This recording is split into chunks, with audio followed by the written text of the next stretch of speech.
ശശി തരൂരിന്റെ മോദിയെ പുകഴ്ത്തലിൽ നിലപാട് പാർട്ടി സ്വീകരിക്കുമെന്ന് പ്രതിപക്ഷ നേതാവ് വി.ഡി. സതീശൻ. ശശി തരൂർ മുതിർന്ന നേതാവാണ്, താൻ പ്രതികരണത്തിലില്ല. അൻവർ വിഷയത്തിൽ നോ കമന്റ്സ് എന്നും സതീശൻ പ്രതികരിച്ചു.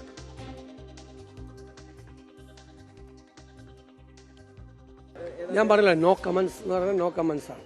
ഞാൻ അവരെ കുറിച്ചൊന്നും കമന്റ് പറയുന്നില്ല. അവർ എന്നേക്കാൾ മുതിർന്ന നേതാക്കളാണ്.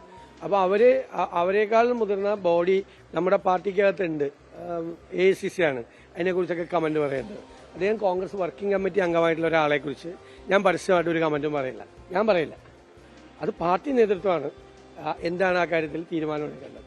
എൻ്റെ ഭാഗത്ത് നിന്ന് അദ്ദേഹത്തെ പോലെ ഒരു മുതിർന്ന ഒരാളെ കുറിച്ച് ഞാൻ കമന്റ് പറയില്ല. ഞാനൊരു പാർട്ടി കോൺഗ്രസ് നേതാക്കളെ കുറിച്ച് ഒരാളെ കുറിച്ച് ഒരു കമന്റും ഞാൻ പറയില്ല. ഞാൻ പറയുന്നതിന് ഒരു അനൗചിത്യമുണ്ട്. ഞാൻ അതിലൊക്കെ താഴെ നിൽക്കുന്ന ഒരാളാണ്. അതാണ് വി.ഡി. സതീശൻ ഇക്കാര്യത്തിൽ പ്രതികരിച്ചത്. എന്തായാലും നിലമ്പൂരിലെ താരം വി.ഡി. സതീശൻ കൂടിയാണെന്ന പ്രത്യേകതയുണ്ട്.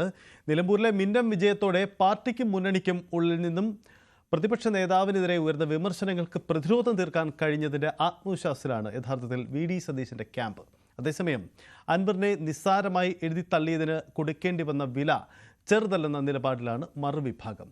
നിലമ്പൂർ വിജയത്തോടെ UDF-ൽ ലീഗ് നേതൃത്വത്തിൻ്റെ പ്രസക്തിയും ഏറുകയാണ്. വെള്ളിയാഴ്ച ചേരുന്ന KPCC രാഷ്ട്രീയകാര്യ സമിതി യോഗത്തിൽ ചൂടേറിയ വാദങ്ങൾക്കാവും ഇത് കളമൊരുക്കുക.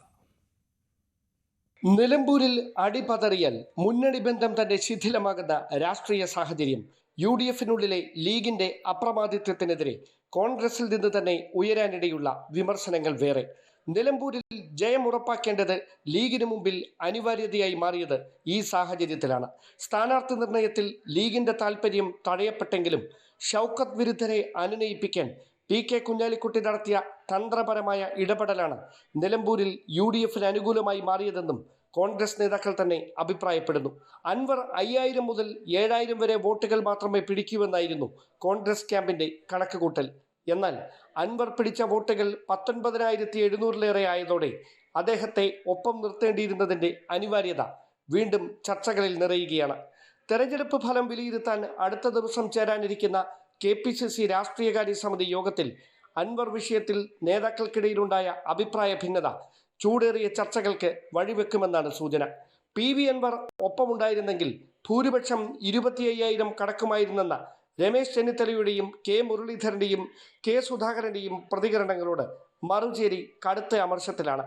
അൻവറിന്റെ വിലപേശലിന് വഴങ്ങേണ്ടതില്ലെന്ന നിലപാടിൽ പ്രതിപക്ഷ നേതാവ് വി.ഡി. സതീശൻ ഉറച്ചു നിൽക്കുകയാണ്.